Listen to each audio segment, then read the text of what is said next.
कहानियाँ हिंदी। ये रामापुर नाम का एक छोटा सा गांव था। उस वर्ष वर्षा ऋतु गांव पर जैसे प्रतिशोध ले रही थी। आषाढ़ की शुरुआत से ही मूसलाधार बारिश हो रही थी। नदी नाले उफान पर थे और पुराने मिट्टी के घरों की दीवारें गीली होकर उखड़ने लगी थीं। चक्रवर्ती और उसकी पत्नी शांभवी अपने पुराने घर में बैठकर बाहर लगातार होती बारिश और छत से टपकती बूंदों को देख दुखी हो रहे थे। घर की शांति को भंग करते हुए केवल पीतल के बर्तन में गिरती बूंदों की टिप टिप सुनाई दे रही थी।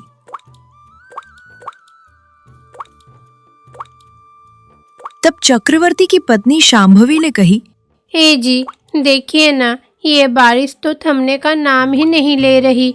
पूरी छत भीग गई है, अब क्या करे? मैं देख रहा हूँ शांभवी, ये बारिश नहीं, हमारा भाग्य टपक रहा है। खेत में बोया सारा बीज पानी में बह गया। जो थोड़े बहुत पैसे थे वे भी बीजों में चले गए। अब अगर ये घर ढह गया तो हम सड़क पर आ ऐसा जाएंगे। मत कहिए, ईश्वर हमें इतना निर्दयी होकर नहीं छोड़ेगा। थोड़ा धैर्य रखिए, मैं उस कोने में एक और बर्तन रख देती हूँ, वरना फर्श पूरा गीला हो जाएगा। रख दो, जितने बर्तन रखने हैं रख दो। समझ नहीं आता कि ये घर है या पानी का घड़ा। बचे हुए कुछ अनाज के दाने भी सीलन की वजह से खराब हो रहे हैं। शांभवी पति को दिलासा देते हुए, आप इतना दुखी क्यों होते हैं? पड़ोसन लच्छावा के घर की आधी छत तो उड़ गई है, हमारा घर फिर भी बेहतर है। कम से कम सिर छिपाने के लिए छत तो है। वो छत भी पता नहीं कब तक। उस पश्चिमी दीवार को देखो, वो कभी भी गिर सकती है।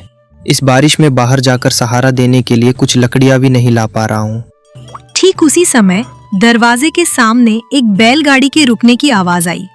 चक्रवर्ती और शांभवी ने आश्चर्य से एक दूसरे की ओर देखा। अरे इस मनहूस बारिश और कीचड़ में कौन आया है? अरे शायद कोई मुसीबत में हो, देखिए तो सही। दोनों ने दरवाजा खोला और बाहर देखा। गाड़ी से दो लोग पूरी तरह भीगे हुए और थर थर कांपते हुए नीचे उतरे। उन्हें देखते ही शांभवी का चेहरा खिल उठा, जबकि चक्रवर्ती का चेहरा उतर गया। भैया, भाभी, आप इस बारिश में इस समय? हाँ शांभवी, हम ही हैं। जब शहर से निकले थे तो तब बारिश की एक बूंद भी नहीं थी। इस बारिश के कारण गाड़ी वाले ने आगे जाने से मना कर दिया। इस गांव को पार किए बिना हम अपने गांव नहीं पहुंच सकते। अब हम क्या करें? सुब्बा रायडू गाड़ी वाले को पैसे देते हुए, तभी याद आया कि तुम लोग यहाँ हो, तो सिर छिपाने के लिए चले आए भैया। बुरा मत मानना। अरे भैया, इसमें बुरा मानने वाली क्या बात है? आइए अंदर आइए, आप पूरे भीग गए हैं। दोनों अंदर आए। घर में जगह जगह टपकते पानी और दीवारों की सीलन देखकर पार्वती और सुब्बा रायडू ने एक दूसरे की ओर देखा। भाभी, घर थोड़ा पुराना है, इस बारिश में ऐसे टपक रहा है। आप उस कोने में बैठिए, मैं चूल्हा जलाकर पानी गर्म बैठाती हूँ। मेरी ये पुरानी साड़ी पहन लीजिए। अजी, आप अपनी एक धोती भैया को दीजिए। हाँ ठीक है, उस संदूक में है, देख लो। शांभवी, घर ऐसा क्यों है? शहर में तो ऊंची इमारतें भी इस बारिश को झेल लेती है, गांव के घर इतने कमजोर क्यों हैं? वाह, आई है तो चुपचाप बैठने के बजाय हमारे घर में कमियां निकाल रही है। पुराने घर हैं भैया, मिट्टी की दीवारें हैं, बारिश की मार से भीग जाती हैं। आपके शहर के पक्के घरों जैसे नहीं है। कोई बात नहीं पार्वती, खुश हो कि सिर छिपाने के लिए जगह मिल गई। धन्यवाद भैया, आज रात यहाँ रुकने दे, कल सुबह बारिश रुकते ही चले जाएंगे। अरे भैया, इसमें धन्यवाद की क्या जरूरत है? आप हमारे रिश्तेदार हैं। रुकिए, इस बारिश में गरम गरम कांजी बनाती हूँ, पीने से शरीर में गर्मी आएगी। पार्वती नाक सिकोड़ते हुए, कांजी? अरे मुझे तो शहर में गर्मा गर्म दूध पीने की आदत है, क्या यहाँ थोड़ा गुड़ वाला दूध नहीं मिल सकता? भाभी, इस बारिश में तो दूध दोहना संभव नहीं हो पाया। जो थोड़ा दूध था वो सुबह जमा दिया है। चक्रवर्ती पत्नी को साइड में ले जाके, देखा शांभवी, अपनी भाभी का नखरा। हम यहाँ टपकते घर में रह रहे हैं और उन्हें गर्म दूध चाहिए।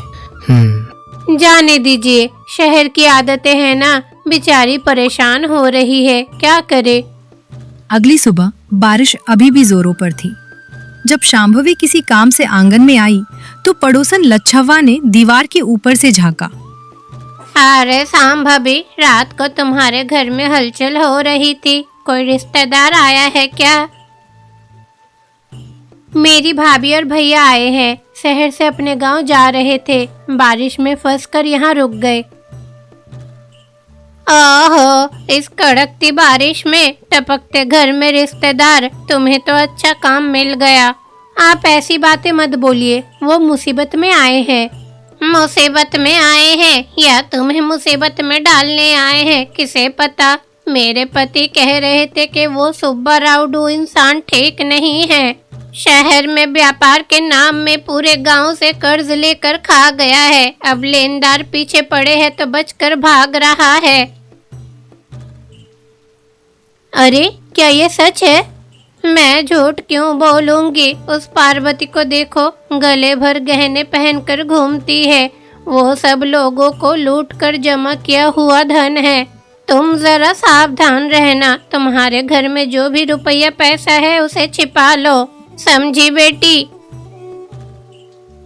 मेरे भैया ऐसे नहीं है, विश्वास मत करो बेटी। ये वो समय है जब रिश्तेदार ही डाकू बन जाते हैं। मुझे जो कहना था मैंने कह दिया। ये कहकर वो अंदर चली गई। शांभवी के मन में डर बैठ गया। लच्छवा की बातें उसके दिमाग को कुरेद रही थीं। जब वो घर के अंदर आई तो सुब्बा रायडू वहाँ नहीं थे, केवल पार्वती एक कोने में बैठी थी। शांभवी घबराकर बोली, भाभी, भैया कहाँ है? वे पूरा घर देखने के लिए आंगन के पीछे गए हैं। ये सोचते हुए वो पीछे की ओर दौड़ी। वहां सुब्बा रायडू उनके पुराने अन्न भंडार की दीवारों को टटोलते हुए कुछ ढूंढते हुए दिखाई दिए। शांभवी डर के साथ बोली, भैया क्या कर रहे हैं? कुछ नहीं शांभवी, देख रहा हूँ कि ये पुरानी दीवारें कितनी मजबूत हैं। बारिश में भीगने के बाद भी मजबूती से खड़ी हैं। आखिर हमारे दादाजी का बनवाया घर है। ओहो अच्छा, अंदर आइए, बारिश तेज हो गई है। शांभवी तुरंत अंदर आई और अपनी पैसों की छोटी पोटली और पुरानी चेन को चावल के बर्तन के नीचे छिपा दिया। चक्रवर्ती ने ये सब देख लिया। क्या हुआ शांभवी, तुम इतनी घबराई हुई क्यों हो? हे जी, शायद लच्छावा की बात सच है। भैया पीछे कोठार के पास कुछ ढूंढ रहे हैं। मेरा दिल धड़क रहा है, हमारे रिश्तेदार ही कहीं चोर न बन जाए। मैंने पहले ही कहा था, वे इस बारिश में सिर छिपाने नहीं, हमारा सिर खाने आए हैं। रुको, मैं अभी उससे निपटता हूँ। चक्रवर्ती गुस्से में सुब्बा रायडू के पास गया। बारिश अभी भी हो रही थी और घर में सन्नाटा था। ओ सुब्बा रायडू, तुम्हारे आने का असली कारण क्या है, अभी बताओ। हाँ,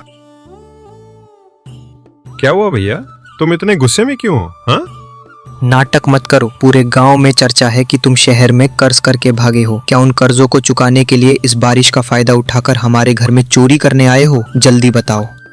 हे जी, ये क्या बातें कर रहे हैं? क्या हम चोर हैं? बताइए।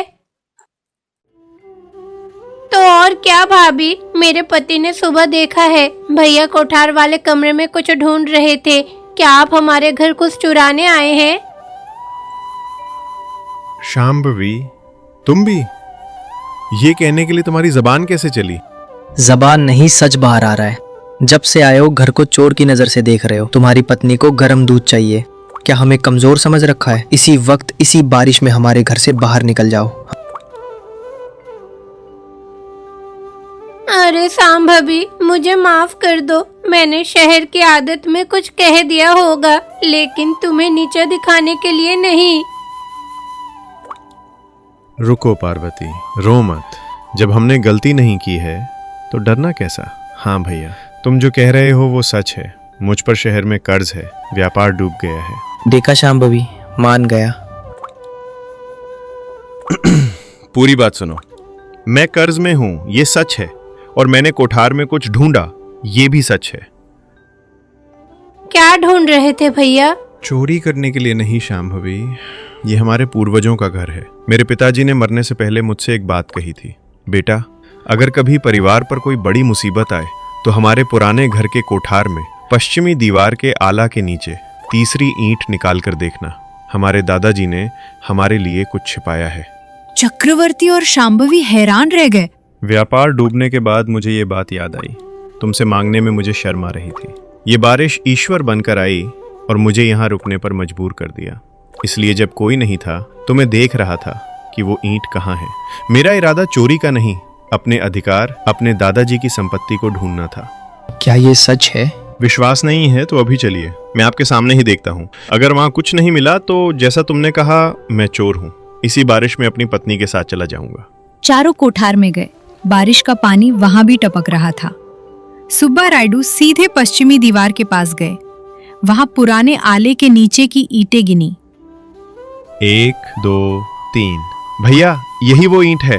चक्रवर्ती ने एक कुदाल ली और ईंट को हटाने की कोशिश की। वो आसानी से निकल आई। उसके पीछे खाली जगह में एक पुराने तांबे के लोटे पर ढक्कन लगा था। सबकी धड़कनें तेज हो गईं। सुब्बा रायडू ने कांपते हाथों से वो लोटा निकाला। वो भारी था। ढक्कन खोलने पर उसमें पुराने समय के सोने के सिक्के और एक मोतियों का हार निकला। देखा भैया, मैं चोर नहीं हूँ। ये मेरे दादाजी की मेरे लिए छोड़ी गई संपत्ति है। चक्रवर्ती और शांभवी ने शर्म और पश्चाताप से सिर झुका लिया। बाहर पड़ोसन लच्छव्वा ये सब खिड़की से देख रही थी। मुझे माफ कर दो भैया। तुम जो मेरे सगे भाई जैसे हो, मैंने पड़ोसियों की बात सुनकर तुम पर शक किया। इस बारिश में आए रिश्तेदार को भगवान की तरह देखना चाहिए था। हाँ भाभी, मुझे भी माफ कर दो। हमारी बुद्धि भ्रष्ट हो गई थी। आप हमारी मदद करने आई और हमने ही आपको बुरा भला कहा। अरे नहीं भैया, आपकी गलती नहीं है, परिस्थितियां ही ऐसी थी। और वैसे भी ये संपत्ति इस घर में मिली है, इसमें आपका भी हक है। नहीं भैया, ऐसा मत कहो। ये तुम्हारे पूर्वजों की कमाई है। तुम्हारी मुश्किलें दूर करने के लिए ही ईश्वर ने तुम्हें इस बारिश के रूप में यहाँ भेजा है। हमें ये पैसा नहीं चाहिए, बस तुम्हारा साथ काफी है। देखा शांभवी, इस बारिश ने क्या किया। इसने हमारी दुख भी दूर किए और तुम्हारे मन का संदेह भी। उस दिन से चक्रवर्ती का मन बदल गया। सुब्बा रायडू ने उन सोने के सिक्कों से न केवल अपना कर्ज चुकाया, बल्कि चक्रवर्ती को घर ठीक करवाने में भी मदद की। दोनों भाइयों की तरह साथ रहने लगे। पड़ोसन लच्छव्वा यह देखकर जलती रही कि उसकी चुगली काम नहीं आई और वे लोग आपस में मिल गए।